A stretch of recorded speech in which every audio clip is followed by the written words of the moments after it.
Absent guilt. Okay, I'm going to give you a scary one. And I don't mean to criticize anybody personally or any institution. Just think about what I'm saying. You don't think, we're celebrating teaching our children Tajweed. And we're teaching our children beautiful recitation of the Qur'an. And we're teaching our children memorization of the Qur'an. And then we're having Qur'an recitation competitions and hifs competitions and qiraat nights.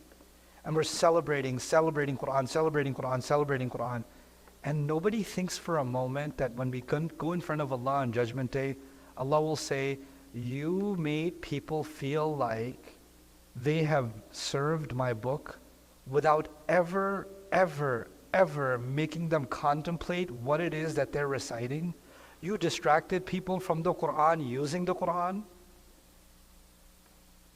You made people think that their job to the Qur'an is done by never once contemplating it, never once putting in the minds of these millions of kids that have memorized the Qur'an that this word deserves their mind and heart immersed in it, not for the sounds that it produces, but for the message and the wisdom that it contains. You replaced its message and its wisdom with its sounds? I thought the message, the sounds and its beauty and its recitation was supposed to be the gateway, the first step towards its contemplation, not the conclusion. And you made that the conclusion? And then you celebrated that? And you don't even feel guilty about it? You feel good about it. Isn't that absent guilt? To me, that's absent guilt. I mean, I want to celebrate memorization of Qur'an, but I want to lament the millions of huffaz who don't know the word of Allah, but they know the sounds of the Qur'an.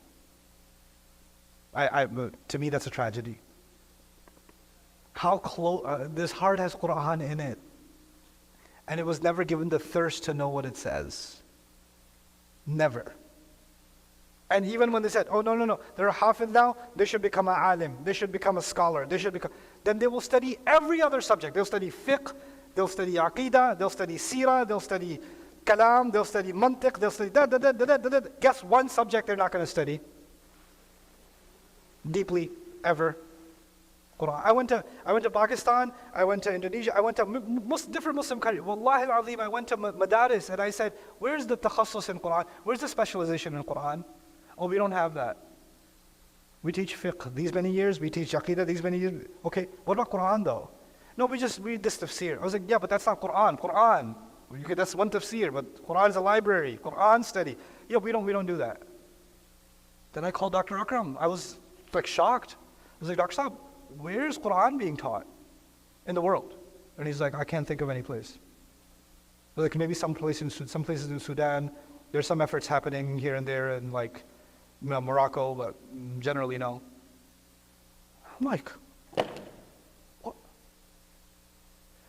All these and I have to say this without shame, without hesitation. The subject that became yatim in Islamic studies, in the study of our deen, is the Quran. That happened. And we as an ummah feel no guilt about it. Nothing. To me, I'm like, this is absent guilt.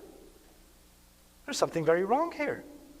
There's something deeply, deeply missing. This cannot carry on. So, when Allah says, Al-Nafsul lawama, this thing has to be maintained in its right place. We have to rescue it from misplaced guilt, and we have to restore the guilt that should be there. The guilt that should be there. And